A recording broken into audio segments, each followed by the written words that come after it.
तो देश में नागरिकता संशोधन कानून यानी कि सीएए को लेकर एक बार फिर से सियासत तेज हो गई है।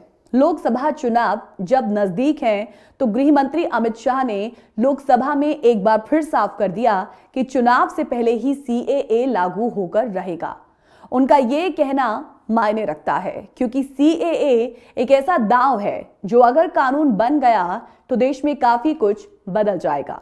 अब सभी के मन में एक सवाल आ रहा है, आखिर चुनाव से ठीक पहले फिर बीजेपी इस मुद्दे को क्यों हवा दे रही है? आखिर क्यों अचानक से इस मुद्दे को इतना बड़ा बनाने की कोशिश हो रही है?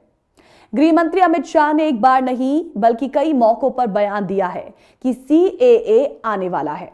बंगाल की धरती से उन्होंने हुंकार भरी, देश की सदन में उन्होंने संकल्प लिया और अब चुनाव से ठीक पहले फिर अपनी नीयत स्पष्ट कर दी है। अब इससे पहले कि हम आगे बढ़े, हम इस पर आपको कुछ खास जानकारी देने वाले हैं, क्योंकि अभी लोकसभा चुनाव को लेकर कुछ समय है, लेकिन उससे पहले सीएए को लेकर हर मंच पर उसके आने की बात कहना और फिर असम में एक सुगबुगाहट होना, एक सत्याग्रह का ऐलान होना और उस ऐलान में आखिर क्या कुछ कहा गया है, उसकी खास जानकारी आपको जीएफएक्स टेक्स्ट के माध्यम से भी हम देंगे। आइए बताते हैं आपको। दरअसल असम में नागरिकता संशोधन कानून के खिलाफ ऑल असम स्टूडेंट यूनियन यानी कि आसू सहित 30 से अधिक समूहों ने प्रदर्शन करने का ऐलान किया है। आसू के अध्यक्ष उत्पल शर्मा ने कहा कि प्रधानमंत्री नरेंद्र मोदी के असम दौरे के दौरान 9 मार्च को सभी जिलों में 12 घंटे की भूख हड़ताल रहेगी। इसके साथ आंदोलन किया जाएगा। सीएए के खिलाफ सुप्रीम कोर्ट में कई मामले चल रहे हैं।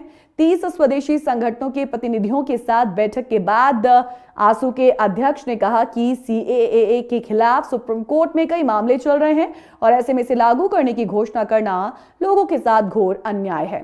असम के लोगों ने कभी भी सीएए को स्वीकार नहीं किया और अगर इसे लागू किया जाता है तो इस ओर बढ़ाए गए हर कदम का विरोध किया जाएगा।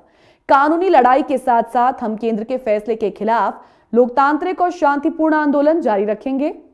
सीएए विरोधी आंदोलन 4 मार्च को हर जिला मुख्यालय में मोटरसाइकिल रैलियों के साथ शुरू होगा और एक मशाल जुलूस भी निकाला जाएगा। उन्होंने कहा कि हम इसके खिलाफ हर जिला मुख्यालय में मशाल जुलूस निकालेंगे और राज्य भर में आंदोलन भी करेंगे। जब प्रधानमंत्री 8 मार्च को असम आएंगे तो आसू और 30 अन्य समूहों 5 युवकों की तस्वीरों के समक्ष दीप जलाएंगे, जो 2019 में सीएए विरोधी प्रदर्शनों के दौरान पुलिस की गोलाबारी में मारे गए।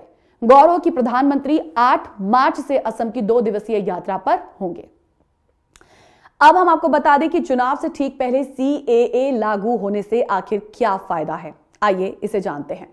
दरअसल अब सीएए की परिभाषा में ही बीजेपी की रणनीति छुपी हुई है। इस बिल में क्योंकि मुस्लिमों को नागरिकता देने का जिक्र नहीं है, यही सबसे बड़ा विवाद है और बीजेपी की एक रणनीति का हिस्सा। बीजेपी हिंदुत्व की राजनीति करती है, ये बात अब जग जाहिर हो चुकी है और उसकी इस राजनीति का विस्तार कहीं ना कहीं सीएए ही है। तो देखा जाए तो एक तीर से कई निशाने साधने की साफ कोशिश की जा रही है। एक ऐसा नैरेटिव क्रिएट किया जा रहा है जहां पर जो भी विपक्षी नेता इस बिल का विरोध करेगा उस पर सीधे सीधे मुस्लिम तुष्टीकरण का आरोप भी लग जाएगा।